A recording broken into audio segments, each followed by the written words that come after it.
ಶವ ಸಿಕ್ಕಿದ್ದು ಎಲ್ಲೇ ಅಂತ ಹೇಳಿದರೆ ಶರಾವತಿ ಲಾಜಿನ ರೂಮಿನಲ್ಲಿ ಅಂತ ಹೇಳ್ತಾರೆ.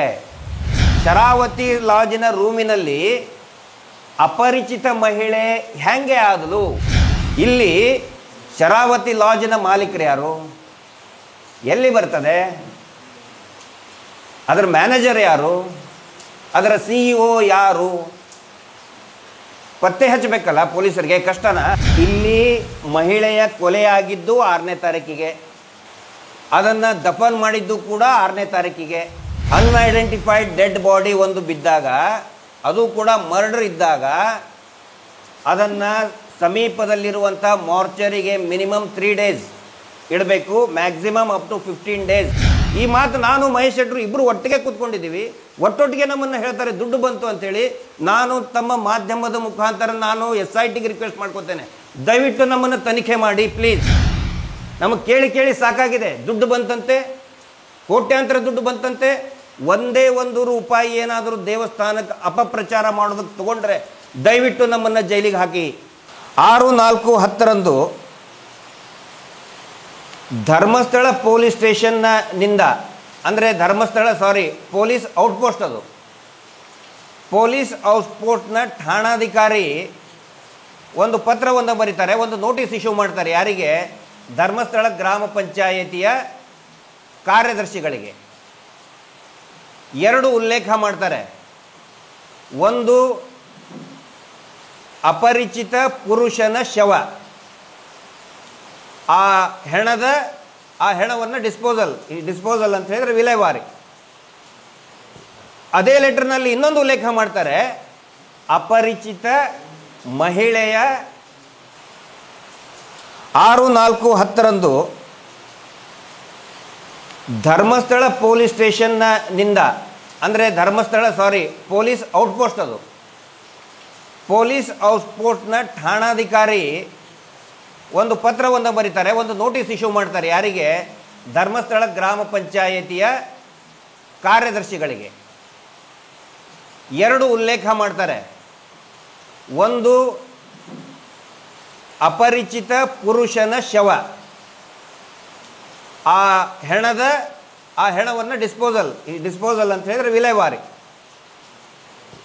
ಅದೇ ಲೆಟರ್ನಲ್ಲಿ ಇನ್ನೊಂದು ಉಲ್ಲೇಖ ಮಾಡ್ತಾರೆ, ಅಪರಿಚಿತ ಮಹಿಳೆಯ ಕೊಲೆಯಾದ ಶವದ ಕುರಿತಾಗಿ, ಕ್ರೈಮ್ ನಂಬರ್ 84/2010. ಅಪರಿಚಿತ ಮಹಿಳೆ ಅವ್ರು ಹೇಳ್ತಾರೆ ಎಲ್ಲಿ ಸಿಕ್ತು ಅಂತ ಹೇಳಿದರೆ ಅದು ಶರಾವತಿ ಲಾಜಿನ ಒಳಗಡೆ ಅಂತ ಹೇಳ್ತಾರೆ. ಇದು ಯಾವುದು ಕೂಡ ನಾವು ಹೇಳ್ತಾ ಇರೋದಲ್ಲ, RTIನಲ್ಲಿ ತಗೊಂಡಂಥ ದಾಖಲೆಯಲ್ಲಿ ಇರುವಂಥದ್ದು. ಇಲ್ಲಿ ಫಸ್ಟ್ ನಾನು ಆ ನೋಟಿಸ್ನಲ್ಲಿ ಏನಿದೆ ಮತ್ತು ಅದರ ನ್ಯೂನ್ಯತೆ ಏನು ಅನ್ನೋದನ್ನು ಹೇಳ್ತೇನೆ. ಒಂದನೇದಾಗಿ, ಈ ಔಟ್ಪೋಸ್ಟ್ ಇರೋದು ASI and below the rank of ASIಗೆ ಬರ್ತದೆ. ಅವರು ಠಾಣಾಧಿಕಾರಿಗಳಾಗ್ತಾರೆ. ಇಡೀ ಕರ್ನಾಟಕದಲ್ಲಿ ಎಲ್ಲೇ ಇದ್ದರೂ ಕೂಡ ತೀರಾ ಬ್ಯುಸಿ ಇತ್ತಂತ ಹೇಳಿದರೆ ಕೆಲವೊಂದು ಕಡೆ ಮಾತ್ರ, ಅದು ನಾನು ನೋಡಿದ್ದು ಬೆಂಗಳೂರು ಮೆಜೆಸ್ಟಿಕ್ ಕಡೆ, ಆದರೂ ಕೂಡ ಅಲ್ಲಿನೂ ASIನೇ ಇನ್ಚಾರ್ಜ್ ಇರ್ತಾರೆ. ಇಲ್ಲಿದ್ದಿದ್ದು HC ಹೆಡ್ ಕಾನ್ಸ್ಟೇಬಲ್. 1ನೇ ಪಾಯಿಂಟು, ಧರ್ಮಸ್ಥಳ OPL ಇದ್ದಿದ್ದು, ಅದರದ್ದು ಠಾಣಾಧಿಕಾರಿ ಡಿಸಿಗ್ನೇಷನ್ ಇದ್ದಿದ್ದು ASI and below the rank of ASI. ಇದರಲ್ಲಿ ಅಡ್ರೆಸ್ಸು ಅವರು ಮಾಡ್ತಾರೆ. ಯಾರಿಗೆ? ಧರ್ಮಸ್ಥಳ ಪಂಚಾಯಿತಿಗೆ. ಪ್ರಕರಣ ದಾಖಲಾಗಿದ್ದು ಸೆಕ್ಷನ್ 302 ಆ್ಯಂಡ್ 201. 302 ಅಂತ ಹೇಳಿದರೆ ತಮಗೆ ಗೊತ್ತಿದೆ, it is a murder. 201 destruction of evidence. ಇದರದ್ದು ಇನ್ವೆಸ್ಟಿಗೇಷನ್ ಆಫೀಸರ್ ಇರೋದು ಯಾವತ್ತಿಗೂ ಕೂಡ ಹೀನಸ್ ಕ್ರೈಮ್ ಇದ್ದಾಗ, ಅಂದರೆ ಗಂಭೀರ ಅಪರಾಧಗಳು ಇದ್ದಾಗ, ಕೊಲೆಯಂತಹ ಪ್ರಕರಣಗಳು ಇದ್ದಾಗ, it is always above the rank of CPI and above 3 star. ಜನಸಾಮಾನ್ಯರ ಭಾಷೆಯಲ್ಲಿ 3 ಸ್ಟಾರ್ ಅಂತಾರಲ್ಲ, ಅದು ಪೊಲೀಸ್ ಇನ್ಸ್ಪೆಕ್ಟರ್ ಆಗಿರ್ಬೋದು, CPI ಆಗಿರ್ಬೋದು. CPI ಅವರು ಇನ್ವೆಸ್ಟಿಗೇಷನ್ ಮಾಡಬೇಕದನ್ನ. ಆ ಶವದ ವಿಲೇವಾರಿ, ಪೋಸ್ಟ್ ಮಾರ್ಟಮಿಗೆ ಕಳಿಸೋದಾಗಲಿ ಅಥವಾ ಡಿಸ್ಪೋಸಲ್ ಆಗಲಿ ಎಲ್ಲವೂ ಕೂಡ CPI ಅವರೇ. ಇಲ್ಲಿ CPI ಬೆಳ್ತಂಗಡಿ. ಯಾಕಂತ ಹೇಳಿದರೆ ಆ ಟೈಮಲ್ಲಿ ಧರ್ಮಸ್ಥಳ ಪೊಲೀಸ್ ಸ್ಟೇಷನ್ ಇದ್ದಿದ್ದಿಲ್ಲ.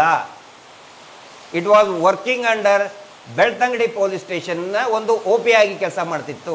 ಇಲ್ಲಿ ಪ್ರಶ್ನೆ ಬರೋದು, ಧರ್ಮಸ್ಥಳದ OPಯಲ್ಲಿರ್ತಕ್ಕಂತಹ ಠಾಣಾಧಿಕಾರಿ ಬೆಳ್ತಂಗಡಿ CPI ಅವ್ರಿಗೆ, ಯಾಕಂದರೆ ನೋಡಿದರೆ ನನಗೆ ಹಂಗೆ ಅನಿಸುತ್ತೆ.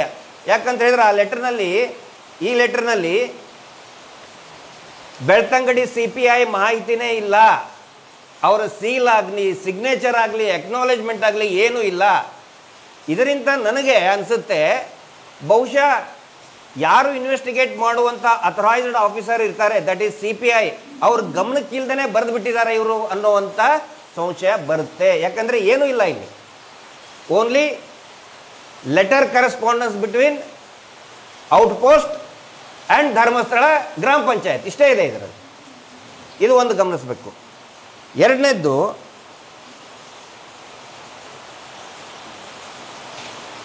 ಈ ನೋಡಿ ದೇವಸ್ಥಾನದ ಶರಾವತಿ ಲಾಜಲ್ಲಿ ಭಾಳ ಇಂಪಾರ್ಟೆಂಟ್ ಇದು. ಇದರಲ್ಲಿನೇ ಹೇಳ್ತದೆ ಶವ ಸಿಕ್ಕಿದ್ದು ಎಲ್ಲೇ ಅಂತ ಹೇಳಿದರೆ ಶರಾವತಿ ಲಾಜಿನ ರೂಮಿನಲ್ಲಿ ಅಂತ ಹೇಳ್ತಾರೆ. ಅಂದರೆ ಶರಾವತಿ ಲಾಜಿನ ರೂಮಿನಲ್ಲಿ ಅಪರಿಚಿತ ಮಹಿಳೆ ಹೇಗೆ ಆದಳು? ನಾವು ಕೂಡ ಅನೇಕ ವರ್ಷಗಳಿಂದ ಧರ್ಮಸ್ಥಳಕ್ಕೆ ಹೋಗಿದ್ದೇವೆ, ಶ್ರೀ ಕ್ಷೇತ್ರಕ್ಕೆ ಹೋಗಿದ್ದೀವಿ, ಅಲ್ಲಿ ವಾಸವನ್ನು ಕೂಡ ಮಾಡಿದ್ದೀವಿ, 2 ದಿನ 3 ದಿನ ಕೂಡ ಇದ್ದಿದ್ದೀವಿ. ಎಂಟ್ರಿ ಆದ ತಕ್ಷಣವೇ ರಿಸೆಪ್ಷನ್ನಲ್ಲಿ ನಮ್ಮದು ID ಕೊಡಬೇಕು, ವಾಟ್ ಎವರ್, ವೋಟರ್ IDನೋ ಪ್ಯಾನ್ ಕಾರ್ಡೋ ಏನಾದರೂ ಕೊಡಲೇಬೇಕು, ಲೈಸೆನ್ಸು ಕೊಟ್ಟರೆ ಮಾತ್ರ ಒಳಗಡೆ ಬಿಡ್ತಾರೆ. ಈ ಮಹಿಳೆಗೆ ಹಂಗಿದ್ರೆ ಏನು ಕೇಳಲಾರ್ದೇ ರೂಮ್ ಒಳಗೆ ಬಿಟ್ಬಿಟ್ರೆ ಈ ಮಹಿಳೆಗೆ. ಯಾಕಂದರೆ ಅಪರಿಚಿತ ಮಹಿಳೆ ಅಂತ ಹೇಳ್ತಾರೆ. ಯಾವಾಗ ಒಂದು ಅಪರಿಚಿತ ಮಹಿಳೆ ಅಥವಾ ಪುರುಷನ ಯಾವುದೇ ಶವ ಅಪರಿಚಿತ ಅಂತ ಇದ್ದರೆ ಫಸ್ಟ್ ಕೆಲಸ ಮಾಡಬೇಕಾಗಿರೋದು ಪೊಲೀಸರು ಆ ಶವದ ಗುರುತು ಪತ್ತೆ ಹಚ್ಚಬೇಕು. ಅದಕ್ಕೆ ಬೇಕಾದಂಥ ವಿವರನ್ನು ಕೂಡ ನಿಮಗೆ ನಾನು ಕಳಿಸ್ಕೊಡ್ತಾ ಇದ್ದೀನಿ. ಪೊಲೀಸ್ ಮ್ಯಾನ್ಯುವಲ್ ಪ್ರಕಾರ ಅನ್ಐಡೆಂಟಿಫೈಡ್ ಡೆಡ್ ಬಾಡಿ ಸಿಕ್ಕಾಗ ಪೊಲೀಸರು ಏನೇನು ಮಾಡಬೇಕು ಅಂತ ಹೇಳಿ ಇಲ್ಲಿ ಏನು ಮಾಡಿಲ್ಲ. ಇಲ್ಲಿ ಶರಾವತಿ ಲಾಜಿನ ಮಾಲೀಕರು ಯಾರು? ಎಲ್ಲಿ ಬರ್ತದೆ?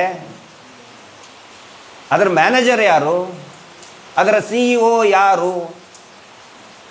ಪತ್ತೆ ಹಚ್ಚಬೇಕಲ್ಲ ಪೊಲೀಸರಿಗೆ. ಕಷ್ಟನಾ? ಯಾಕೆ ಪತ್ತೆ ಹಚ್ಚಲಿಲ್ಲ? ಇದು ಸಂಶಯಕ್ಕೆ, ಗಂಭೀರ ಸಂಶಯಕ್ಕೆ ಎಡೆ ಮಾಡಿಕೊಡ್ತಾ ಇದೆ. ಇನ್ನೊಂದು ಪ್ರಮುಖ ಇದರಲ್ಲಿ ಆದಂಥ ಲೂಪ್ ಹೋಲ್, ಪಂಚಾಯಿತಿ ರಸೀದಿ ದಿನಾಂಕ. ಅಂದರೆ ಅವರು ಪಂಚಾಯಿತಿಗೆ ಕೊಡ್ತಾರೆ ಅದನ್ನು, 6ನೇ ತಾರೀಕಿಗೆ ಪಂಚಾಯಿತಿ ರೆಸಿಪ್ಟ್ನಲ್ಲಿದೆ, ಕಾಂಜಾ ಅನ್ನುವಂತಹ ಕಾರ್ಮಿಕ ಸಹಿ ಮಾಡ್ತಾನೆ, ಅದಕ್ಕೆ 750 ರೂಪಾಯಿ ಸಹಿ ಮಾಡಿ ತಗೊಳ್ತಾನೆ. ಅದರ ಕಾಪಿನೂ ಕೂಡ ನಿಮಗೆ ಕೊಟ್ಟಿದ್ದೀನಿ. ಪಂಚಾಯಿತಿ 6/4/2010ರಲ್ಲಿ. ಅಂದರೆ ಇಲ್ಲಿ ಮಹಿಳೆಯ ಕೊಲೆಯಾಗಿದ್ದು 6ನೇ ತಾರೀಕಿಗೆ, ಅದನ್ನು ದಫನ್ ಮಾಡಿದ್ದು ಕೂಡ 6ನೇ ತಾರೀಕಿಗೆ. ಅನ್ಐಡೆಂಟಿಫೈಡ್ ಡೆಡ್ ಬಾಡಿ ಒಂದು ಬಿದ್ದಾಗ, ಅದು ಕೂಡ ಮರ್ಡರ್ ಇದ್ದಾಗ, ಅದನ್ನು ಸಮೀಪದಲ್ಲಿರುವಂಥ ಮಾರ್ಚರಿಗೆ ಮಿನಿಮಮ್ 3 ಡೇಸ್ ಇಡಬೇಕು, ಮ್ಯಾಕ್ಸಿಮಮ್ ಅಪ್ ಟು 15 ಡೇಸ್. ಒಂದು ವೇಳೆ ಗುರುತು ಪತ್ತೆ ಹತ್ತಲಿಲ್ಲ ಅಂತ ಹೇಳಿದರೆ 15 ದಿನಗಳವರೆಗೆ ಮಾರ್ಚರಿಯಲ್ಲಿ ಇಡಬೇಕು ಅಂಥೇಳಿ Karnataka state police manual volume number 2ನಲ್ಲಿ ಸ್ಪಷ್ಟವಾಗಿ ಇದೆ. ಎಲ್ಲರೂ ಅದನ್ನೇ ಪಾಲಿಸೋದು. ಇವತ್ತು ಅನ್ಐಡೆಂಟಿಫೈಡ್ ಡೆಡ್ ಬಾಡಿ ಸಿಕ್ತು, ಇವತ್ತೇ ಹೂತು ಇಳುವಕ್ಕೆ ಖಂಡಿತ ಅವಕಾಶ ಇಲ್ಲ. ಯಾಕೆ ಅವತ್ತೇ ದಿನ ಹೂತು ಹಾಕಿದರು? ಮಾರ್ಚರಿಯಲ್ಲಿ ಇಡಬೇಕಿತ್ತಲ್ಲ. ನೀನು ಒಬ್ಬರು ಸ್ನೇಹಿತರು ಪತ್ರಕರ್ತ ಮಿತ್ರರು ಕೇಳ್ತಾರೆ ನಮ್ಮ ಜಯಂತ್ ಅವ್ರಿಗೆ. ಜಯಂತ್ ಅವ್ರು ಹೇಳಿದರು, ಇಲ್ಲ ಅವತ್ತಿನ ದಿನಾನೇ ಹೂತು ಹಾಕಬಾರ್ದಾಗಿತ್ತು, ಇಟ್ಕೊಂಡು ಏನು ಮಾಡ್ತಾರೆ ಅಂತ ಕೇಳ್ತಾರೆ ಒಬ್ಬರು ಪತ್ರಕರ್ತರು. ಅದಕ್ಕೆ ಒಂದು ಪ್ರೊಸೀಜರ್ ಇದೆ. ಯಾಕಂತ ಹೇಳಿದರೆ ಸತ್ತಂತಹ ಸಂಬಂಧಿಕರು ಯಾರಾದರೂ ಬರಬಹುದು, ಐಡೆಂಟಿಫೈ ಮಾಡಬಹುದು, DNA ಮೇಂಟೈನ್ ಮಾಡಬೇಕು. ಆ್ಯಸ್ ಪರ್ ಹ್ಯೂಮನ್ ರೈಟ್ಸ್ ನಿರ್ದೇಶನದ ಪ್ರಕಾರ ಆ ಮಹಿಳೆಯೇ ವಿಲೇವಾರಿ ಮಾಡಬೇಕು. ಇಲ್ಲಿ ಮಾಡಿದವರು ಯಾರು? ಕಾಂಜಾ ಅನ್ನುವಂಥ ವ್ಯಕ್ತಿ. ಅವತ್ತಿನ ದಿನವೇ ಯಾಕೆ ಮಾಡಿದ? ಎಲ್ಲವೂ ಕೂಡ ಅವರೇ ಕೊಟ್ಟಂಥ ರೆಸಿಪ್ಟು, ಅವರೇ ದಾಖಲು ಮಾಡಿದಂಥ FIRನಲ್ಲಿ ಇದೆ. ಮತ್ತೊಂದು ಪ್ರಮುಖವಾದಂಥ ಲೂಪೋಲ್ಸ್ ಇದರಲ್ಲಿ ತಾವು ಗಮನಿಸಿ, ಇದರಲ್ಲಿದೆ SHO ಧರ್ಮಸ್ಥಳ ರೆಕಮೆಂಡ್ ಮಾಡ್ತಾರೆ. ಏನಂತ ಹೇಳಿದರೆ ಇಲ್ಲಿ ಹೇಳ್ತಾರೆ, ಬರೀತಾರೆ ಅವರು ಇಲ್ಲಿ ಸೆಕ್ಷನ್ 302, 201 ಪ್ರಕಾರ ಶವವು ಅನಾಥವಾಗಿದ್ದರಿಂದ ಬೆಳ್ತಂಗಡಿ ನಗರ ಪಂಚಾಯತ್ನಿಂದ ದಫನ್ ವಿದಿನ್ ಬ್ರಕೆಟ್ ದಯವಿಟ್ಟು ನೋಟ್ ಮಾಡಿ, ದಹನ ಅಂತ ಇದೆ. ದಹನ ಅಂತ ಹೇಳಿದರೆ ಬರ್ನ್ ಮಾಡೋದು, ಸುಡೋದು. ಯಾವುದೇ ಕಾರಣಕ್ಕೂ ಕೂಡ ಅನ್ಐಡೆಂಟಿಫೈಡ್ ಡೆಡ್ ಬಾಡಿಯನ್ನು ಸುಡುವಂತಹ ಅಧಿಕಾರ ಪೊಲೀಸರಿಗಾಗಲಿ ಅಥವಾ ಯಾವುದೇ ವ್ಯಕ್ತಿಗಳಿಗೆ ಇಲ್ಲ. ಇಲ್ಲಿ ಅವರು ರೆಕಮೆಂಡ್ ಮಾಡ್ತಾರೆ ದಹನ, ವಿದಿನ್ ಬ್ರಾಕೆಟ್ ಇದೆ ದಹನ. ಯಾಕೆ ಮಾಡಿದರು? ಒಂದು ವೇಳೆ ಇವರು ಹಿಂಗೆ ಬರೆದಿದ್ದಕ್ಕೆ ಇಟ್ ಅಮೌಂಟ್ಸ್ ಟು ಸಾಕ್ಷಿ ನಾಶಕ್ಕೆ ಇದು ಎಡೆ ಮಾಡಿಕೊಡ್ತದೆ. It attracts an offence of destruction of evidence. ಅದ್ರ ಬಗ್ಗೆ ಏನಾದರೂ ಕ್ರಮ ಕೈಗೊಂಡಿದ್ದಾರ ಆ ಅಧಿಕಾರಿ ಮೇಲೆ? ಯಾವುದೂ ಇಲ್ಲ. ನಾವು ಕೇಳಿದ್ವಿ ಅದನ್ನ, ಯಾವುದೂ ಇಲ್ಲ ಅಂತ ಹೇಳ್ತಾರೆ. ಆನಂತರ ಇಷ್ಟೆಲ್ಲ ನಾನು ಹೇಳಿದ್ನಲ್ಲ, ಇನ್ನೊಂದು ಅಂಶ ಇಲ್ಲಿ ಬೆಳಕಿಗೆ ಬರ್ತದೆ. ಇದರಲ್ಲಿನೇ ಹೇಳ್ತಾರೆ ನೋಟಿಸ್ನಲ್ಲಿ, ಶವವು ಅನಾಥವಾಗಿದ್ದು ಬೆಳ್ತಂಗಡಿ ನಗರ ಪಂಚಾಯತ್ನಿಂದ ದಫನ ಮಾಡಿದ ಬಗ್ಗೆ, ಅಂದರೆ ದಫನ ವಿದಿನ್ ಬ್ರಾಕೆಟ್ ದಹನ ಮಾಡಿದ ಬಗ್ಗೆ ಮಾಹಿತಿಗಾಗಿ. ಹೌದಾ? ಧರ್ಮಸ್ಥಳ ಗ್ರಾಮ ಪಂಚಾಯಿತಿ ಒಂದು ಜುರಿಸ್ಟಿಕ್ಷನ್ನು. ಅದಾದ ನಂತರ ನೆಕ್ಸ್ಟ್ ಬರೋದು ಉಜಿರೆ ಬರ್ತದೆ. ಉಜಿರೆ ಬಂದ ನಂತರ ಬೆಳ್ತಂಗಡಿ ಪಂಚಾಯಿತಿ ಬರ್ತದೆ. ಧರ್ಮಸ್ಥಳ ಪೊಲೀಸ್ ಔಟ್ಪೋಸ್ಟಿನ ಅಧಿಕಾರಿಗೆ ಬೆಳ್ತಂಗಡಿ ನಗರ ಪಂಚಾಯಿತಿ ಕೊಡುವಂತಹ ಅಧಿಕಾರ ಎಲ್ಲಿ ಬಂತು? ಅಲ್ವಾ? ಘಟನೆ ಆಗಿದ್ದು ಧರ್ಮಸ್ಥಳದಲ್ಲಿ.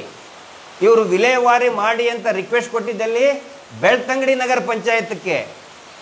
ಬಿಲ್ ಇಶ್ಯೂ ಆಗಿದ್ದು ಧರ್ಮಸ್ಥಳ ಪಂಚಾಯತಿದಿಂದ ಬಿಲ್ ರಿಸಿಪ್ಟ್ ಇಶ್ಯೂ ಮಾಡ್ತಾರೆ. ಅಂದರೆ ಕೊಲೆ ಯಾವನೋ ಮಾಡಿದ್ದು, ಯಾವನೋ ಕೇಸ್ ರಿಜಿಸ್ಟರ್ ಮಾಡಬೇಕಾಗಿದ್ದು ಬೆಳ್ತಂಗಡಿ CPI ಮಾಡಿದ್ದು, ಇವರು ಇನ್ವೆಸ್ಟಿಗೇಷನ್ ಮಾಡ್ತಾ ಇರೋದು ಔಟ್ಪೋಸ್ಟ್ನವರು. ಇವರು ಹೇಳ್ತಾರೆ ಪಂಚಾಯತಿದವರು, ಧರ್ಮಸ್ಥಳ ಗ್ರಾಮ ಪಂಚಾಯತಿದವರು ನಾವು ದಫನ್ ಮಾಡಿದ್ದೀವಿ ಅಂತ ಹೇಳ್ತಾರೆ. ಬಟ್ ರಿಕ್ವೆಸ್ಟ್ ಕಳಿಸಿದ್ದು ಮಾಡಿದ್ದು ಎಲ್ಲವೂ ಕೂಡ ಬೆಳ್ತಂಗಡಿ ನಗರ ಪಂಚಾಯತಿ ಇದ್ದ. ಇದರಿಂದ ಸರ್ ಭಾಳ ಸ್ಪಷ್ಟವಾಗಿ ಗೊತ್ತಾಗುತ್ತೆ, ಕೊಲೆಯಾದಂತಹ ಶವಗಳ ವಿಲೇವಾರಿಯನ್ನು ಅಕ್ರಮವಾಗಿ ಇವರು ಮಾಡಿದ್ದಾರೆ ಅಂಥೇಳಿ ಎಲ್ಲ ದಾಖಲೆಗಳಿಂದ. ಇದೇ ಒಂದು ದಾಖಲೆ ಸರ್, ಅಕ್ರಮವಾಗಿ ವಿಲೇವಾರಿ ಮಾಡ್ತಾ ಇದ್ದಾರೆ ಅಂತೇಳಿ ಭಾಳ ಸ್ಪಷ್ಟವಾಗಿ ಗೊತ್ತಾಗುತ್ತೆ. ಇನ್ನೂ ಒಂದು ಆಶ್ಚರ್ಯಕರ ಘಟನೆ ಇದೇ ನೋಟಿಸಲ್ಲಿ, ಸೇಮ್ ನೋಟಿಸ್, ಇದೇ ನೋಟಿಸಲ್ಲಿ ಇನ್ನೂ ಒಂದು ವ್ಯಕ್ತಿಯ ಶವವನ್ನು ಕಳಿಸ್ತಾರೆ. ಅದು ಕೂಡ ಧರ್ಮಸ್ಥಳದಲ್ಲಿಯೇ ಅದೇ ದಿನಾನೇ, ಬೇರೆ ಬೇರೆ ದಿನ ಅಲ್ಲ, ಅದೇ ದಿನಾನೇ ಒಬ್ಬ ಪುರುಷನ ಪತ್ತೆಯಾಗದ ಅನಾಥ ಶವವನ್ನು ಕಳಿಸ್ತಾರೆ. ಅದೇ ವ್ಯಕ್ತಿಗೆ, ಅದೇ ಪಂಚಾಯತಿಗೆ, ಇದೇ ರೂಟಲ್ಲಿ ಕಳಿಸ್ತಾರೆ. ಅಂದರೆ ಒಂದೇ ದಿನ ಒಂದೇ ಸ್ಥಳದಲ್ಲಿ 2 ಡೆಡ್ ಬಾಡಿಗಳು, ಒಂದು ಮಹಿಳೆ, ಅದನ್ನು 302 ಮಾಡ್ತಾರೆ, ಮರ್ಡರ್ ಮಾಡ್ತಾರೆ. ಪುರುಷಂದು UDR ಮಾಡ್ತಾರೆ. ಇಬ್ಬರನ್ನೂ ಒಂದೇ ವ್ಯಕ್ತಿ ದಫನ್ ಮಾಡ್ತಾನೆ. ಏನು ನಡೀತಾ ಇದೆ? ಹೀಗಾಗಿ ಇದರಿಂದ ನಮ್ಮ ಬೇಡಿಕೆ ಏನು? ಆಯ್ತಪ್ಪ, ಇಷ್ಟೆಲ್ಲ ಆಯಿತು, ನೀವೇನಂತೀರಿ? ಮೊದಲೇದ್ದು, ಈ ಸಂಪೂರ್ಣ ಈ ಪ್ರಕರಣಕ್ಕೆ ಸಂಬಂಧಪಟ್ಟಂತೆ ಸರ್ಕಾರ ಮತ್ತು SITಗೆ ನಮ್ಮ ಬೇಡಿಕೆ ಏನು? ಒಂದನೇದ್ದು, ಧರ್ಮಸ್ಥಳ ಗ್ರಾಮ ಪಂಚಾಯತಿ ಅಧಿಕಾರಿಗಳು ಆ ಶವವನ್ನು ಹೂಳಿದಂತಹ ಸ್ಥಳವನ್ನು ತೋರಿಸ್ಬೇಕಲ್ಲ. ಯಾಕಂತ ಹೇಳಿದರೆ, ನೀವು ಡೆಡ್ ಬಾಡಿ ಬರಿ ಮಾಡಿದ್ದೀರಾ ಅಂತ ಹೇಳಿದರೆ ಆದರೂ ಮರ್ಡರ್ ಕೇಸ್ನಲ್ಲಿ ಮಾರ್ಕ್ ಮಾಡಬೇಕಾಗತ್ತೆ ಪಂಚರ ಸಮೇತ. ಈಗ SIT ಫಾರ್ಮೇಷನ್ ಆಗಿದೆ, ಶವಗಳು ಎಲ್ಲಿದೆ ಅಂತ ಹುಡುಕ್ತಾ ಇದ್ದಾರೆ. ಮತ್ತು ಇದು ಕೂಡ ಕ್ರೈಮ್ ನಂಬರ್ 39 ಒಳಗಡೆ ಬಂದೇ ಬರ್ತದೆ. ಏನು SIT ಕೇಸ್ ಇದೆ, ಇಟ್ ಕಮ್ಸ್ ಅಂಡರ್ 39/2025ನಲ್ಲಿ. ಹೀಗಾಗಿ ಪಂಚಾಯಿತಿ ಅಧಿಕಾರಿಗಳು, ಅಲ್ಲಿರ್ತಕ್ಕಂಥ ರಾಜಕಾರಣಿ ಬಗ್ಗೆ ನಾನು ಮಾತಾಡ್ತಾ ಇಲ್ಲ, ಅಲ್ಲಿರೋ ಅಧ್ಯಕ್ಷರು, ಉಪಾಧ್ಯಕ್ಷರು, ಅವ್ರದ್ದು ಸುದ್ದಿ ಬೇಡ ನಮಗೆ. PDO ಆಗಿರ್ಬೋದು, ಸೆಕ್ರೆಟರಿ ಆಗಿರ್ಬೋದು, ಅಥವಾ ಜಿಲ್ಲಾ CEO ಅವರು ಇದಕ್ಕೆ ಉತ್ತರವನ್ನು ಕೊಡಬೇಕು ಮತ್ತು ಅವರನ್ನು ತನಿಖೆಗೆ ಕರೆಸಬೇಕು. ಎರಡನೇದಾಗಿ, ಆ ಶರಾವತಿ ಲಾಡ್ಜ್ ಮಾಲೀಕರು ಯಾರು? ಅದು ಬೇಕಲ್ಲ. ಧರ್ಮಸ್ಥಳದಲ್ಲಿರುವಂಥ ದೇವಸ್ಥಾನದ ಆವರಣದಲ್ಲಿರುವಂಥ ಶರಾವತಿ ಲಾಡ್ಜಿನ ಮಾಲೀಕರು ಯಾರು? ಅದರ CEO ಯಾರು? ಮ್ಯಾನೇಜರ್ ಆ ಸಮಯದಲ್ಲಿ ಯಾರಿದ್ರು? ರೂಮ್ ಬಾಯ್ಗಳು ಯಾರಿದ್ರು? ಅವರನ್ನು ವಿಚಾರಣೆ ಮಾಡಲೇಬೇಕು. ಯಾಕಂತ ಹೇಳಿದರೆ ಅನ್ಐಡೆಂಟಿಫೈಡ್ ಡೆಡ್ ಬಾಡಿ ಸಿಕ್ಕಾಗ ಅದಕ್ಕೆ ಒಂದು ಪ್ರೊಸೀಜರ್ ಇದೆ, ಸಂಬಂಧಪಟ್ಟಂಥ ಎಲ್ಲರನ್ನು ಕೂಡ ಕರೆಸಬೇಕು ಅಂತ ಮಾಹಿತಿ ಇದೆ. ವಾಲ್ಯೂಮ್ 2 ಕರ್ನಾಟಕ ಸ್ಟೇಟ್ ಪೊಲೀಸ್ ಮ್ಯಾನ್ಯುವಲ್ನಲ್ಲಿ ಇದೆ. ಇವರೇನೂ ಮಾಡಿಲ್ಲ. ನೀವು ಕೇಳ್ಬೋದು, ನೀವು ಹೆಂಗೆ ಹೇಳ್ತೀರಿ, ನಿಮಗೇನಾದರೂ ಇದ್ರ ಬಗ್ಗೆ ಮಾಹಿತಿ ಯಾಕೆ ತಗೊಂಡಿಲ್ಲ ಅಂತ ಕೇಳ್ಬೋದು ಸಹಜವಾಗಿ. ಈ ಕುರಿತು 2024 ಸೆಪ್ಟೆಂಬರ್ನಲ್ಲಿ ಒಂದು ಮಾಹಿತಿಯನ್ನು ನಾವು ಪೊಲೀಸ್ ಸ್ಟೇಷನ್ಗೆ ಕೇಳಿದ್ವಿ. 2000 ಇಸ್ವಿಯಿಂದ 2014ರವರೆಗೆ ಈ ರೀತಿ ಮೃತಪಟ್ಟ ದೇಹಗಳ ಫೈಲನ್ನು ನಮಗೆ ಕೊಡಿ ಅಂತ ಹೇಳಿದರೆ ಬೆಳ್ತಂಗಡಿಯ ಮಾನ್ಯ ಸರ್ಕಲ್ ಇನ್ಸ್ಪೆಕ್ಟರ್ ಹೇಳ್ತಾರೆ ಎಲ್ಲವನ್ನು ನಾಶಪಡಿಸಿದ್ದೇವೆ ಅಂತ ಹೇಳ್ತಾರೆ. ಸರ್, ಎಲ್ಲವನ್ನು ನಾಶಪಡಿಸಿದ್ದೇವೆ ಅಂತೇಳಿ RTIನಲ್ಲಿ ಕೊಡ್ತಾರೆ. ನೋಡಿ, ಇಡೀ ರಾಜ್ಯದ ಪೊಲೀಸ್ ಸ್ಟೇಷನ್ ಡಿಜಿಟಲೀಕರಣ ಆಗಿದ್ದು 2002ರಲ್ಲಿ. ಆ ಟೈಮ್ನಲ್ಲಿ ನಾನು PSI ಇದ್ದೆ. ಅದರ ಮೇಲೆ ಎಂಟೈರ್ ಪೊಲೀಸ್ ಸ್ಟೇಷನ್ ಇಡೀ ರಾಜ್ಯದ ಎಲ್ಲ ಇದನ್ನು ಕೂಡ ಡಿಜಿಟಲೈಸ್ ಆಗಿಬಿಟ್ಟಿದೆ. ಆದರೂ ಕೂಡ ನಮಗೆ ಕೊಡ್ತಾ ಇಲ್ಲ. ಒಂದು ಮರ್ಡರ್ ಕೇಸ್ ಇದ್ದು ಫೈಲು ಇರಲೇಬೇಕು. It is a cognisable crime register ಅಂತ ಕರೀತಾರೆ. ಅದನ್ನು ನಾಶಪಡಿಸೋಕ್ಕೆ ಸಾಧ್ಯನೇ ಇಲ್ಲ. ನಾಶಪಡಿಸಿದ್ದೀವಿ ಅಂತ ಹೇಳ್ತಾರೆ RTIನಲ್ಲಿ. ಡೆಡ್ ಬಾಡಿ ಹುಡುಕಬೇಕಾದ್ರೆ ಇಲ್ಲಿ ಮಾಸ್ ಬರಿಯಲ್ ಬಾಹುಬಲಿ ಬೆಟ್ಟದಲ್ಲಿ 1 ಎಕರೆ ಜಾಗದಲ್ಲಿ ಮಣ್ಣು ತುಂಬಿದ್ದಾರೆ. ಪಾಯಿಂಟ್ ನಂಬರ್ 13ನಲ್ಲಿ ಕೂಡ ಮಣ್ಣು ತುಂಬಿದ್ದಾರೆ. ಇಲ್ಲಿ ಪೊಲೀಸ್ ಸ್ಟೇಷನಲ್ಲೂ ಕೂಡ ಸಾಕ್ಷಿ ಇಲ್ಲ, ನಾಶ ಮಾಡಿದ್ದೇವೆ, ದಾಖಲೆ ನಾಶ ಮಾಡಿದ್ದೇವೆ ಅಂತೇಳಿ ಇಲ್ಲಿ ವರದಿ ಕೊಡ್ತಾ ಇದ್ದಾರೆ. ಸೊ ಇದನ್ನು ರಾಜ್ಯ ಸರ್ಕಾರ ಮತ್ತು SIT ಗಂಭೀರವಾಗಿ ತನಿಖೆ ಮಾಡಬೇಕಾಗತ್ತೆ. ಆನಂತರ ಇಲ್ಲಿ ಇನ್ನೂ ಅನೇಕ ಮಿಸ್ಸಿಂಗ್ ಕಂಪ್ಲೇಂಟ್ಗಳು ಬರ್ತಾ ಇದೆ. ಬಹುಶಃ ಮಾಧ್ಯಮದ ಗಮನಕ್ಕೆ ನೇರವಾಗಿ ಬರ್ತಾ ಇಲ್ಲ. ಆ್ಯಕ್ಟಿವಿಸ್ಟ್ ಆದಂಥ ನಮ್ಮ ಗಮನಕ್ಕೆ ಇರ್ಬೋದು ಮತ್ತು ಬೇರೆ ಬೇರೆ ಅಡ್ವೊಕೇಟ್ಗಳ ಗಮನಕ್ಕೆ ಬರ್ತಾ ಇದೆ. ಮೊನ್ನೆ ಇದೇ ಬೆಳ್ತಂಗಡಿಯ 2 ಅಣ್ಣ ತಮ್ಮಂದರು ನಮ್ಮ ತಂಗಿ ಕಾಣೆಯಾಗಿ 13 ವರ್ಷ ಆಯಿತು ಅಂತ ಕಂಪ್ಲೇಂಟ್ ಕೊಟ್ಟಿದ್ದಾರೆ. ಇನ್ನೂ 2 ಬರ್ತಾ ಇದ್ದಾರೆ. 2 ಹೆಣ್ಮಕ್ಳು, ಧರ್ಮಸ್ಥಳ ಸಂಘದ ಸೇವಾ ಪ್ರತಿನಿಧಿ ಹೆಣ್ಮಗಳು ಮತ್ತು ಇನ್ನೊಬ್ಬಳು ಮೇಲ್ವಿಚಾರಕರು 2 ನಾಪತ್ತೆಯಾಗಿದ್ದಾರೆ. ನಾವೀಗ ಕಂಪ್ಲೇಂಟ್ ಕೊಡ್ತೀವಿ ಅಂತೇಳಿ. ಸೊ ಇವನ್ನೆಲ್ಲ ಗಮನದಲ್ಲಿ ಇಟ್ಕೊಂಡು SITಗೆ ಇನ್ನೂ ಹೆಚ್ಚಿನ ಅಧಿಕಾರ ಕೊಡಬೇಕೇ ಹೊರತು ಇವರೇನೀಗ ಡ್ರಾಮಾ ಮಾಡ್ತಾ ಇದ್ದಾರೆ. ಪ್ರತಿದಿನ ಬಂದು, ನಿನ್ನೆ ಬಂದರು, ಇವತ್ತು ಬಂದರು. ದಯವಿಟ್ಟು ಯಾರಾದರೂ ಹೇಳೋರು ಹೇಳಿ, ಉತ್ತರ ಕೊಡೋರು ಕೊಡಲಿ. ಈ ಏನು ಪ್ರಶ್ನೆ ಕೇಳಿದ್ದೀನಿ ಇದರಲ್ಲಿ ಒಂದೇ ಆದರೂ ದೇವಸ್ಥಾನಕ್ಕೆ ಅಪಚಾರ ಮಾಡುವಂಥ ಮಾತು ಇದೆಯಾ? ಈ ರೀತಿ ಅವ್ರೇನು ಹೇಳ್ತಾ ಇದ್ದಾರಲ್ಲ, ಅಪಚಾರ ಅಂತೇಳಿ ರಾಜಕೀಯ ನಾಯಕರು ಮೊನ್ನೆ ಅಸೆಂಬ್ಲಿಯಲ್ಲಿ ಬೈದರು, ನಮಗೆಲ್ಲ ಬೈದರು. ಆ ಮಹಿಳೆ, ಕೊಲೆಯಾದಂಥ ಮಹಿಳೆ ಯಾರು ಅಂತ ಇದುವರೆಗೂ ಗೊತ್ತಾಗಿಲ್ಲ. ಆ ಮಹಿಳೆ BJP ವೋಟರ್ ಆಗಿರ್ಬೋದು, ಕಾಂಗ್ರೆಸ್ಸಿನ ವೋಟರ್ ಆಗಿರ್ಬೋದು, JDS ವೋಟರ್ ಆಗಿರ್ಬೋದು, R ಅಶೋಕ್ ಅವ್ರ ಕ್ಷೇತ್ರದವ್ರು ಇರ್ಬೋದು, ಅಥವಾ DK ಶಿವಕುಮಾರ್ ಅವರ ವೋಟ್ರು ಇರ್ಬೋದು, ಸುರೇಶ್ ಕುಮಾರ್ ಅವ್ರ ವೋಟ್ರು ಇರ್ಬೋದು. ಎಲ್ಲ ಇವನ್ನ ಬದಿಗೊತ್ತಿ ದೇವಸ್ಥಾನಕ್ಕೆ ಅಪಪ್ರಚಾರ ಅಂತ ಮಾಡ್ತಾ ಇದ್ದಾರಲ್ಲ, ಷಡ್ಯಂತ್ರ. ದಯವಿಟ್ಟು ಆ ಷಡ್ಯಂತ್ರದ ಬಗ್ಗೆ ಯಾರು ಸ್ವಲ್ಪ ಹೇಳಿ. ನಾವು ರೆಡಿ ಇದ್ದೀವಿ. ಈ ಮಾತು ನಾನು ಮಹೇಶ್ ಶೆಟ್ಟರು 2 ಒಟ್ಟಿಗೆ ಕೂತ್ಕೊಂಡಿದ್ದೀವಿ. ಒಟ್ಟೊಟ್ಟಿಗೆ ನಮ್ಮನ್ನು ಹೇಳ್ತಾರೆ ದುಡ್ಡು ಬಂತು ಅಂತೇಳಿ. ನಾನು ತಮ್ಮ ಮಾಧ್ಯಮದ ಮುಖಾಂತರ ನಾನು SITಗೆ ರಿಕ್ವೆಸ್ಟ್ ಮಾಡ್ಕೊತೇನೆ, ದಯವಿಟ್ಟು ನಮ್ಮನ್ನು ತನಿಖೆ ಮಾಡಿ ಪ್ಲೀಸ್. ನಮಗೆ ಕೇಳಿ ಕೇಳಿ ಸಾಕಾಗಿದೆ. ದುಡ್ಡು ಬಂತಂತೆ, ಕೋಟ್ಯಾಂತರ ದುಡ್ಡು ಬಂತಂತೆ. ಒಂದೇ ರೂಪಾಯಿ ಏನಾದರೂ ದೇವಸ್ಥಾನಕ್ಕೆ ಅಪಪ್ರಚಾರ ಮಾಡೋದಕ್ಕೆ ತಗೊಂಡ್ರೆ ದಯವಿಟ್ಟು ನಮ್ಮನ್ನು ಜೈಲಿಗೆ ಹಾಕಿ. ಈ ಮಾತನ್ನು ಎಷ್ಟು ಸಾರಿ ಹೇಳಿದೆ ನಾವು. ದಯವಿಟ್ಟು ತನಿಖೆಗೆ ಒಳಸ್ಪಡಿಸಿ. ಅದೇನು ದೊಡ್ಡ ಕಷ್ಟ ಅಲ್ಲ. ED ಅವರಿಗೆ 10 ನಿಮಿಷದಲ್ಲಿ ಕಂಡುಹಿಡಿತಾರೆ ದುಡ್ಡು ಏನು ಟ್ರಾನ್ಸಾಕ್ಷನ್ ಆಗಿದೆ, ಯಾವನಾದರೂ ತಂದು ಕೊಟ್ಟಿದ್ದಾನೆ, ಯಾವನು ತಂದು ಕೊಟ್ಟಿದ್ದಾನೆ. ಅಪಪ್ರಚಾರ, ಷಡ್ಯಂತ್ರ, ಈ ರೀತಿ ಪ್ರಶ್ನೆ ಕೇಳೋದು, ಡೌಟ್ ರೇಸ್ ಮಾಡೋದು, ಇದು ಷಡ್ಯಂತ್ರನಾ, ದೇವಸ್ಥಾನಕ್ಕೆ ಅಪಪ್ರಚಾರನಾ? ಅದಕ್ಕೆ ನಾನು ಹೇಳೋದು, ನಾವು ಯಾವುದೇ ರೀತಿಯಾದಂಥ ತನಿಖೆಗೆ ತಯಾರಿದ್ದೀವಿ.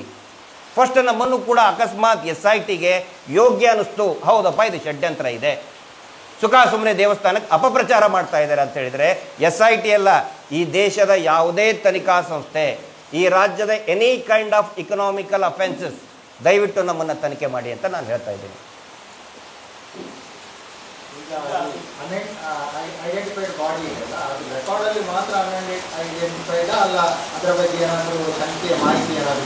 ರಿಕಾರ್ಡಲ್ಲಿನೂ ಇದೆ, ತನಿಖೆಗೆ ನಾವು ಕೇಳಿದ್ದೀವಿ, ಅದು ನಾಶ ಮಾಡಿದ್ದೀವಿ ಅಂತ ಹೇಳಿದ್ದಾರೆ. FIR ಕಾಪಿನ ಕೊಟ್ಟಿಲ್ಲಲ್ಲ, ಚಾರ್ಜ್ ಶೀಟ್ FIR ಕಾಪಿ ಕೊಟ್ಟಿಲ್ಲ. ಅಲ್ಲ, ನಾಪತ್ತೆ ಅಲ್ಲ ಸರ್. ನಾನು ಹೇಳ್ತಾ ಇರೋದು UDR ಮರ್ಡರ್ ಕೇಸಿಂದ. ಈಗ ಹೇಳ್ತಾ ಇರೋದು ಮರ್ಡರ್ ಕೇಸಿದ್ದು. ಅದರದ್ದು ನಾಪತ್ತೆ ಅಂದರೆ ಮಿಸ್ಸಿಂಗ್ ಕೇಳ್ತಾ ಇದ್ದೀರಾ? ಮಿಸ್ಸಿಂಗು ಕೂಡ ಇದೆ ನಮ್ಮ ಹತ್ರ. ಇಲ್ಲ ಕೊಲೆ ಮತ್ತು ಸಾಕ್ಷ್ಯನಾಟ ಅಂತ ಹೇಳ್ತಿದ್ದೀವಿ. ಹೌದು 84/10 ಅಂತ FIR ರಿಜಿಸ್ಟರ್ ಆಗಿದೆ. ಹೌದು. FIR ಪ್ರತಿ ನಾವು ಅಟ್ಲೀಸ್ಟ್ ನಿಮ್ಗೆ ಸಿಕ್ಕಿದೆಯಾ ಇದು ಕೊಲೆ ಅಂತ ನೀವು ಕೊಟ್ಟಿಲ್ಲ ಕೇಳಿದ್ದಾರೆ. ಆಮೇಲೆ ನಾವು ಅದರದ್ದು ವೆಬ್ಸೈಟಲ್ಲಿ ಹುಡುಕಿದ್ದೀವಿ. 2016 ನಂತರದ್ದಿದೆ, ನೀವು ಚೆಕ್ ಮಾಡಿ. ಬೆಳ್ತಂಗಡಿ ಮತ್ತು ಪೊಲೀಸ್ ಸ್ಟೇಷನ್ದು ಆಫ್ಟರ್ 2016 FIR ನಾವು ಕೋರ್ಟಿಗೆ ಕೇಳಿ ಹಾಕಿದ್ದೀವಿ, ಅಪ್ಲಿಕೇಶನ್ ಹಾಕಿದ್ದೀವಿ. ನಿನ್ನೆ ವರ್ಕಿಂಗ್ ಡೇಯಲ್ಲಿ ಹಾಕಿದ್ದೀವಿ. ಮೋಸ್ಟ್ಲಿ ನಾಳೆ ನಾಡ್ದು ನಮ್ಗೆ ಕೊಡ್ತಾರೆ.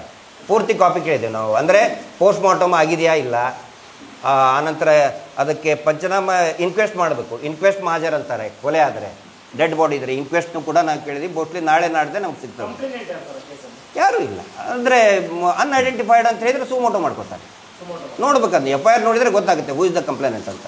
ನಿಮ್ಮ ಮಾಹಿತಿ ಪ್ರಕಾರ ಇನ್ವೆಸ್ಟಿಗೇಷನ್ ಎಲ್ಲಿವರೆಗೂ ಬಂದಿತ್ತು ಅಂತ, ಅಥವಾ ಏನಾದರೂ ಬೇರೆ ರೀತಿ ಇನ್ವೆಸ್ಟಿಗೇಷನ್ ಬಿ ರಿಪೋರ್ಟ್ ಹಾಕಿದ್ರ ಸಿ ರಿಪೋರ್ಟ್? ಅಲ್ಲ, ಈ ಕೇಸಲ್ಲಿ ನೋಡಿ ಬಿ ರಿಪೋರ್ಟ್ ಹಾಕಕ್ಕೆ, ಬಿ ಅಂದರೆ ಫಾಲ್ಸ್ ರಿಪೋರ್ಟು, ಮೋಸ್ಟ್ಲಿ ಸಿ ರಿಪೋರ್ಟೇ ಹಾಕಿರ್ತಾರೆ ಅವರು. ಆರೋಪಿ ನಾಪತ್ತೆ ಅಂತಲೇ ಹಾಕಿರ್ತಾರೆ. ನೀವು 2 ಶವಗಳು ಒಂದೇ ದಿನ ಸಿಕ್ಕಿದೆ ಅಂತ ಹೇಳಿದ್ವಿ. 2 ಶವಗಳು ಕೂಡ ಅಷ್ಟೇ ಒಂದೇ ಪ್ಲೇಸಲ್ಲಿ ಸಿಕ್ಕಿದೆ ಅಥವಾ ಬೇರೆ ಬೇರೆ ಪ್ಲೇಸಲ್ಲಿ ಸಿಕ್ಕಿದೆ? ಇದು ಒಂದು ಧರ್ಮಸ್ಥಳ ಶರಾವತಿ ಲಾಜಲ್ಲಿ ಅಂತ ಹೇಳ್ತಾರೆ, ಇನ್ನೊಂದು ಮೈದಾನದಲ್ಲಿದ್ದೆ ಅಂತ ಹೇಳ್ತಾರೆ. ಎಲ್ಲವೂ ಕೂಡ ಒಂದೇ ಸೇಮ್ ಜೂರಿಸ್ಡಿಕ್ಷನಲ್ಲಿ ಸಿಕ್ಕಿದ್ದು, ಧರ್ಮಸ್ಥಳದಲ್ಲಿನೇ ಸಿಕ್ಕಿದ್ದು. ಹೌದು, ಅದು ಯಾವುದು ಮೆನ್ಷನ್ ಇಲ್ಲ ಸರ್. ಅಲ್ಲ, ನಮ್ಮದು ಪ್ರಶ್ನೆನೇ ಅದು. ಲಾಜ್ ಒಳಗಡೆ ಹೋದರೆ ಐಡೆಂಟಿಟಿ ಕಾರ್ಡ್ ಇದ್ದರೆ ಒಳಗಡೆನೇ ಹೋಗಲ್ಲ. ಅದು ಅಡ್ರೆಸ್ ಇಲ್ಲದವರಿಗೆ ಕೊಡೋದಿಲ್ಲಲ್ಲ, ರೂಮೇ ಕೊಡೋದಿಲ್ಲಲ್ಲ. 2010 ಎಲ್ಲರ ಕಡೆ ಮೊಬೈಲ್ ಇತ್ತು ಅಥವಾ ಲ್ಯಾಂಡ್ಲೈನ್ ಇರ್ತದೆ, ಊರಿನ ಅಡ್ರೆಸ್ ಇರ್ತದೆ. ಏನು ಪೊಲೀಸರು ಇನ್ವೆಸ್ಟಿಗೇಷನ್ ಮಾಡ್ಬೇಕು ಅದನ್ನು, ನಾವಲ್ಲ. ಧರ್ಮಸ್ಥಳದ 160 UDR ಕೇಸಸ್ ಆಗಿದೆ. ಹಾಂ, ಬಹುತೇಕ ಇನ್ನೂ ಬೇರೆ ಬೇರೆ ಕೇಸುಗಳು ಕೂಡ ಇದೇ ರೀತಿ ಆಗಿರಬಹುದು ಅಂತ ಅನುಮಾನನ? 160 ಸರ್. 1998 to 2014 442 UDR ಕೇಸ್ ಆಗಿದೆ. 442 ಉಗ್ರಪ್ಪ ವರದಿಯಲ್ಲಿ ಕೂಡ ಮೆನ್ಷನ್ ಇದೆ. ಉಗ್ರಪ್ಪ ವರದಿಯಲ್ಲಿ ಕೂಡ ಅದರ ಬಗ್ಗೆ ಪ್ರಸ್ತಾಪ ಮಾಡಿದ್ದಾರೆ. ಸುಮಾರು FIRಗಳಿದೆ. ಇನ್ನೊಂದಿದೆ ಇದರಲ್ಲಿನೇ, 2009 ಜೂನ್ ತಿಂಗಳಲ್ಲಿ 15 ವರ್ಷದ ಹೆಣ್ಣು ಮಗುವಿನ ಶವ ಅಂತ ಬರೀತಾರೆ. ಇದರಲ್ಲೇ ಇದೆ, ನಿಮ್ಗೆ ಅದನ್ನು ಕೂಡ ಕೊಡ್ತೇನೆ. Unidentified dead body. ಪಂಚಾಯತಿಯಲ್ಲಿ ಏನು ಒಂದು ಪ್ರೆಸ್ ಮೀಟ್ ಮಾಡಿದರು, ತಮ್ಮನ್ನೆಲ್ಲ ಕರೆದು ಅಲ್ಲಿ ಶ್ರೀಮಾನ್ ಅಲ್ಲಿ ಉಪಾಧ್ಯಕ್ಷರು. ಇಲ್ಲ, ನಾವು 4-5 ದಿನ ಕೊಳತಂಥ ಶವಗಳನ್ನು ನಾವು ದಫನ್ ಮಾಡಿದ್ದೀವಿ ಅಂತ ಹೇಳ್ತಾರೆ. ಇದರಲ್ಲಿ ಅವರೇ ಕೊಟ್ಟಂಥ ಮಾಹಿತಿಯಲ್ಲಿದೆ. ಶವ ಎಲ್ಲಿ ಸಿಕ್ತು? ಧರ್ಮಸ್ಥಳದ ಮುಖ್ಯ ದ್ವಾರದ ಬಳಿ. 4-5 ದಿನದ ತನಕ ಕೊಳಿತಾ ಇತ್ತಾ? ಬಸ್ ಸ್ಟ್ಯಾಂಡಿನಲ್ಲಿ, ಧರ್ಮಸ್ಥಳ ಬಸ್ ಸ್ಟ್ಯಾಂಡ್ನಲ್ಲಿ 8-10 ದಿನದವರೆಗೆ, ಬಸ್ ಸ್ಟ್ಯಾಂಡ್ ಪಬ್ಲಿಕ್ ಪ್ಲೇಸ್ನಲ್ಲಿ 8-10 ದಿನದವರೆಗೆ ಕೊಳಿತಾ ಇತ್ತಾ? ಮಾಹಿತಿ ಕಚೇರಿಯ ಎದುರುಗಡೆ 4 ದಿನದವರೆಗೆ ಹೆಣ ಕೊಳಿತಾ ಇತ್ತಾ? ಅದು ಅಲ್ಲ, ಇದನ್ನು ನಾನು ಹೇಳ್ತಾ ಇಲ್ಲ, ಅವ್ರು ಹೇಳಿದ್ದು. ಕೊಳತಂತ ಹೇಳಗಳು ಅಲ್ಲ ರೀ, ಮೇನ್ ಆರ್ಚ್ ಎದುರುಗಡೆ 4-5 ದಿನದವರೆಗೆ ಕೊಳಿತಾ ಇತ್ತ ಹೆಣನ ಅಂತ ನಾನು ಕೇಳ್ತಾ ಇದ್ದೀನಿ. ಅದು ಪಬ್ಲಿಕ್ ಅದು ಇವರೇ ಹೇಳ್ತಾರಲ್ಲ, ದಿನಕ್ಕೆ 30,000 50,000 ಬರ್ತಾರೆ. 30-50 ಸಾವಿರ ಒಂದು ದಿನಕ್ಕೆ ಬರುವಂಥ ಜಾಗದಲ್ಲಿ 5-6 ದಿನ ಕೊಳಿತಾ ಇತ್ತ ಹೆಣನ? ನಾನು ಹೇಳ್ತಾ ಇಲ್ಲ, ಅವರು ಕೊಟ್ಟಂಥ ದಾಖಲೆಗಳಲ್ಲಿ ಎಲ್ಲಿ ಹೆಣಗಳು ಬಿದ್ದಿದ್ದು ಅನ್ನೋದಿದೆ.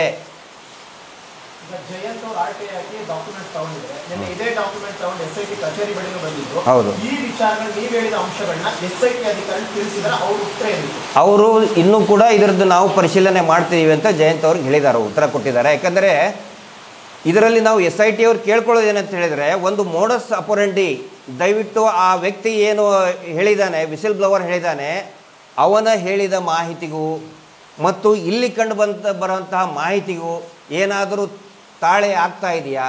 ತಾಳೆ ಆದರೆ ದಯವಿಟ್ಟು ಆ ಸಂಬಂಧಪಟ್ಟಂಥವ್ರನ್ನ, ಲಾಜಿನ ಓನರ್ಗಳನ್ನು ಕರೆಸಿ ಪರಿಶೀಲನೆ ಮಾಡಿ ಅವ್ರ ಮೇಲೆ ಕ್ರಮ ಕೈಗೊಳ್ಳಿ ಅಂತ ಹೇಳ್ತಾ ಇದ್ದೀವಿ ನಾವು.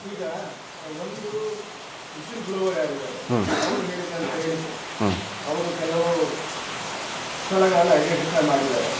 ಅದೇ ರೀತಿ ಜಯಂತ್ ಅವರು ಒಂದು ಕೇಸ್, ಅಂದರೆ ಈ ಕಲ್ಲೇರಿ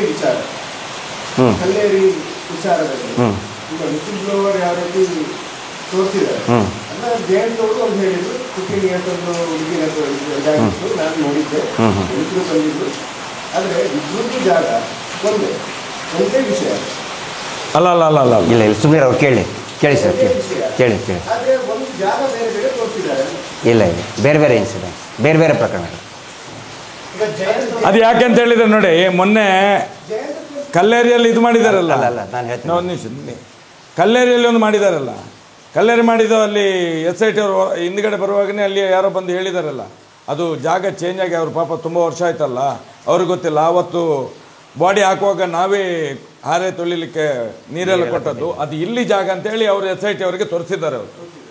ವಿಡಿಯೋ ರೆಕಾರ್ಡಲ್ಲಿ ಕೂಡ ಆಗಿದೆ ಸರ್. ಇಲ್ಲಿ ಏನಾಗಿದೆ, ಅಲ್ಲಿ ಏನಾಗುತ್ತೆ ಅಂತ SIT ಅವರು ಅಧಿಕೃತವಾಗಿ ಹೇಳ್ತಾ ಇಲ್ಲ ಪಬ್ಲಿಕ್ಕಿಗೆ. ತಮ್ಮ ಮಾಧ್ಯಮದವ್ರಿಗೂ ಕೂಡ ಮೋಸ್ಟ್ಲಿ ಅವ್ರಿಗೆ ಹೇಳೋ ಪ್ರೊವಿಷನ್ ಇರಲಿಕ್ಕಿಲ್ಲ. ಹೀಗಾಗಿ ಏನಿಸ್ತಾ ಇದೆ, ಇಲ್ಲಿ ಏನೂ ಇಲ್ಲ ಅಂತೇಳಿ. ಸರ್ ಹೇಳ್ದಂಗೆ ಕಲ್ಲೇರಿ ಪೆಟ್ರೋಲ್ ಬಂಕ್ ಹತ್ರ ಅವನೇನು ಆ ವಿಸಿಲ್ ಬ್ಲೋವರ್ ಹೇಳಿದ್ದಾನೆ, ಅದು ಡಿಗ್ ಮಾಡೋಕ್ಕಿಂತ ಮುಂಚೆನೇ ಹೇಳಿದ್ದಾನೆ, ಸರ್ ಇಂಥಲ್ಲಿ ಒಂದು ದೊಡ್ಡ JCB ಟ್ರೆಂಚ್ ಬಂದಿದೆ, ನನಗೆ ಕನ್ಫ್ಯೂಷನ್ ಆಗಿದೆ ಅಂಥೇಳಿ. ಆದರೂ ಕೂಡ ಸರ್ ಒಂದು ಅಂದಾಜು ಮೇಲೆ ತೆಗಿತೀನಿ ಅಂತ ತೆಗೆದಿದ್ದಾನೆ. ತೆಗಿಯೋಕ್ಕಿಂತ ಮುಂಚೆ ವಿಡಿಯೋ ರೆಕಾರ್ಡಲ್ಲಿ ರೆಕಾರ್ಡ್ ಮಾಡ್ಕೊಂಡಿದ್ದಾರೆ. ಅವ್ನು ಹೇಳೋದು ಏನಂತ ಹೇಳಿದರೆ, ನಾನು ಒಬ್ಬನೇ ಇಲ್ಲಿ ಹೂಳ್ತಿದ್ದಿಲ್ಲ ಸರ್, ಹೂಳ್ಬೇಕಾದ್ರೆ ಇಲ್ಲಿ ಒಂದು ತೋಟದ ಮನೆ ಇತ್ತು, ತೋಟದ ಮನೆಯಲ್ಲಿ ನೀರು ಕೊಟ್ಟರು ನನಗೆ, ಹಾರೆ ಪಿಕಾಸಿ ಅವರೇ ತೊಳೆಗೆ ಕೊಟ್ಟರು ಮತ್ತು ಕುಡಿಯೋಕ್ಕೆ ನೀರು ಕೊಟ್ಟರು ಅಂತ. ಯಾವಾಗ ಶವ ಸಿಗಲಿಲ್ಲ ಆವಾಗ ತೋಟದ ಮನೆಯವ್ರು ಕಳಿಸಿದ್ದಾರೆ SIT ಅವರು. ಕ್ರಾಸ್ ವೆರಿಫೈ ಮಾಡಿದ್ದಾರೆ. ಅವ್ರು ಹೇಳಿದ್ದಾರೆ, ಹೌದು ಸರ್ ರಾತ್ರಿ ಬಂದಿದ್ದ, ನಾವೇ ಇದ್ವು, ಅವಾಗ ನಾವೇ ನೀರು ಕೊಟ್ಟಿದ್ದು, ಆದರೆ ಗುಂಡಿ ತೆಗೆದಿದ್ದು ಅಲ್ಲಲ್ಲ, ಬೇರೆ ಜಾಗದಲ್ಲಿ ಗುಂಡಿ ತೆಗೆದಿದ್ದಾನೆ, ನಾವು ತೋರಿಸ್ತೀವಿ ಅಂತ ಹೇಳಿದ್ದಾರೆ. ಅವ್ರಿಗೆ SIT ಅವರು ನೋಟಿಸ್ ಕೊಟ್ಟಿದ್ದಾರೆ. ಅದು ಬೇರೆ ಸರ್, ಬೇರೆ ಜಾಗ ಅದು.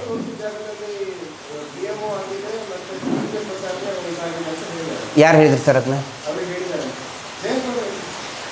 ಸರ್ ಅದನ್ನು ನಾನು ಹೇಳೋದು PM ಪ್ರಕಾರ ಆಗಿದೆಯೋ ಇಲ್ಲೋ ಅನ್ನೋದು ಕನ್ಸರ್ನ್ ಡಿಪಾರ್ಟ್ಮೆಂಟ್ ಹೇಳಿ ಸರ್.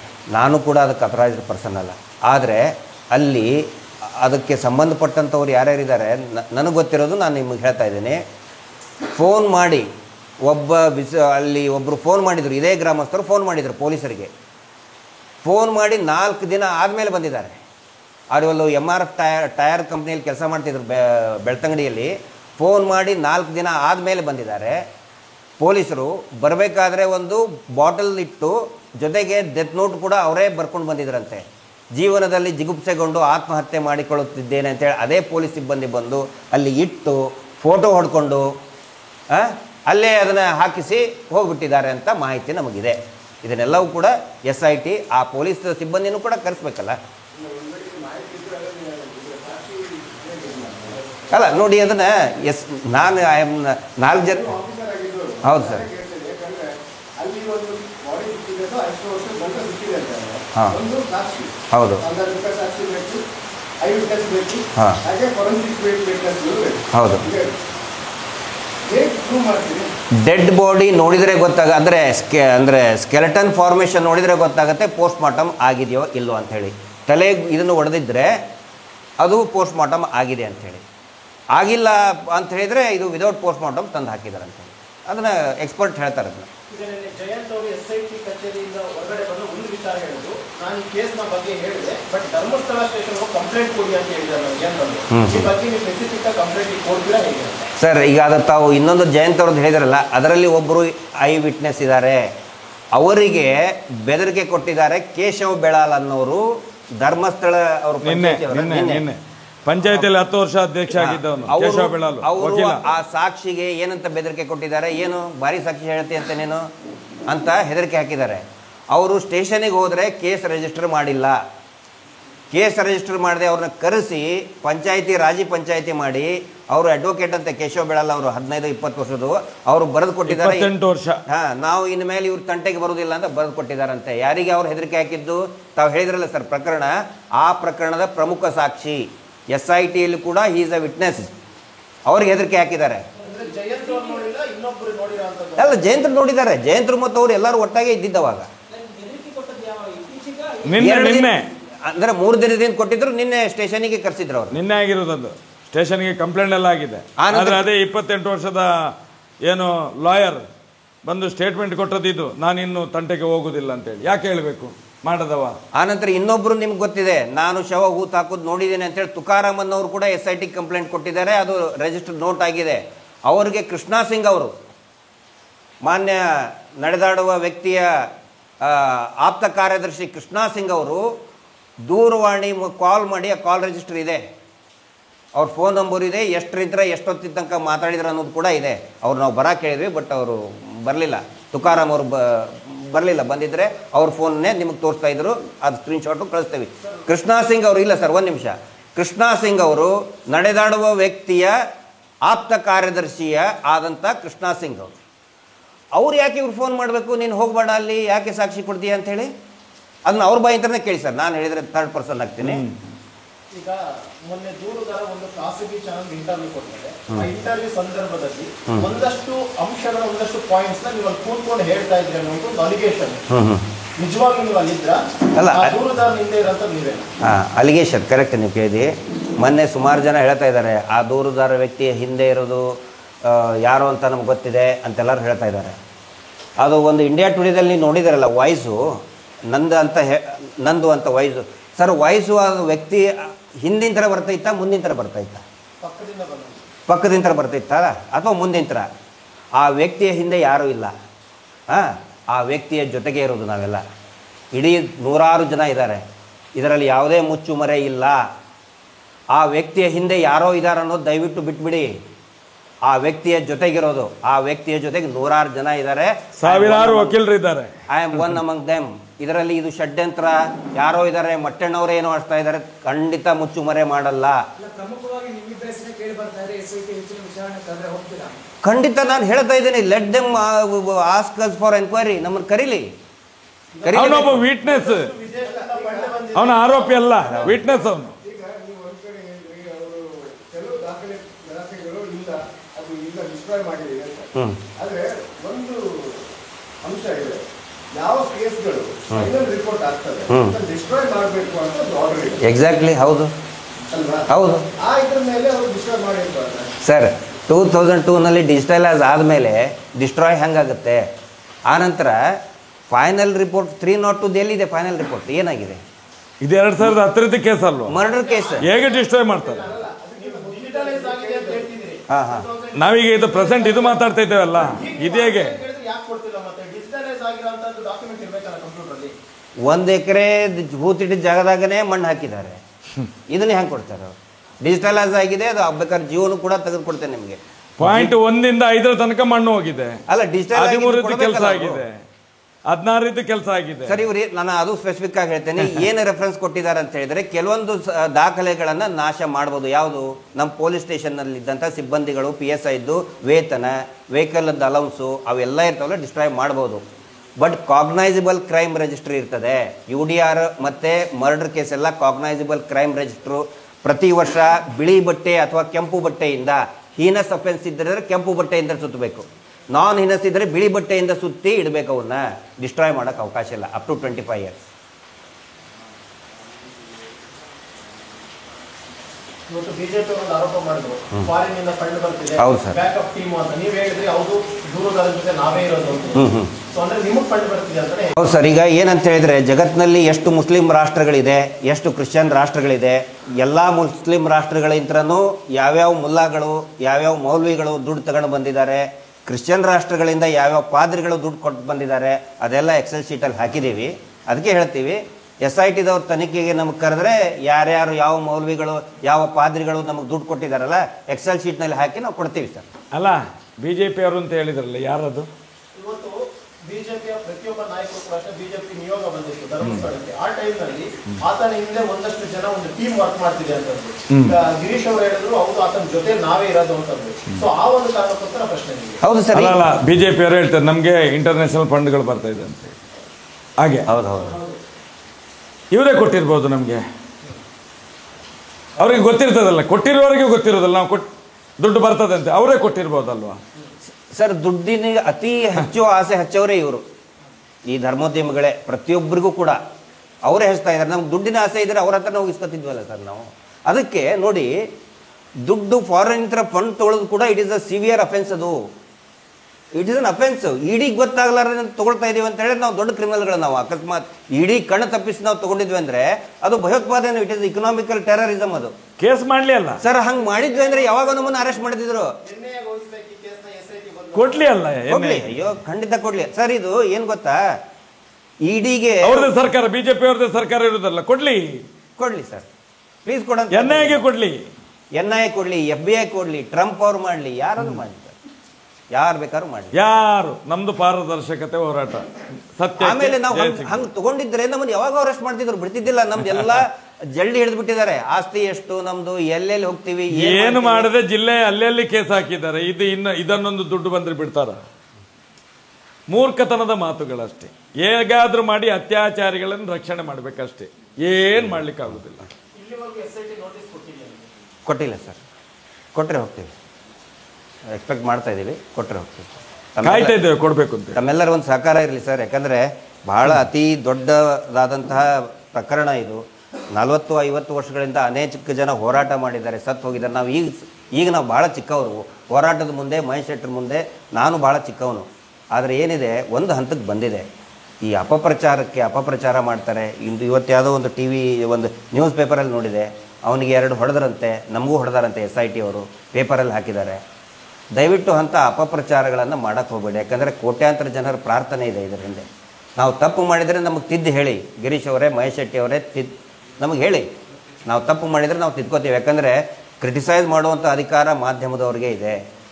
ತಪ್ಪು ಮಾಡಿದರೆ ಹೇಳಿ. ಆದರೆ ವಿನಾಕಾರಣ ಕೆಲವೊಬ್ಬರು ಇದ್ದಾರೆ, ನಾನು ಎಲ್ಲರೂ ಅಂತ ಹೇಳಕ್ಕೆ ಹೋಗಲ್ಲ, ಸುಖ ಸುಮ್ಮನೆ ಮಾತಾಡೋದು, ಇದು ಮಾಡೋದು, ಅಪಪ್ರಚಾರ ಮಾಡೋದು. ಹೋರಾಟಕ್ಕೆ ಯಾವುದೇ ರೀತಿ ಧಕ್ಕೆ ತರಲಾರ್ದಂಗೆ ನೋಡ್ಕೊಳ್ಳೋದು ನಿಮ್ಮ ಜವಾಬ್ದಾರಿ. Thank you.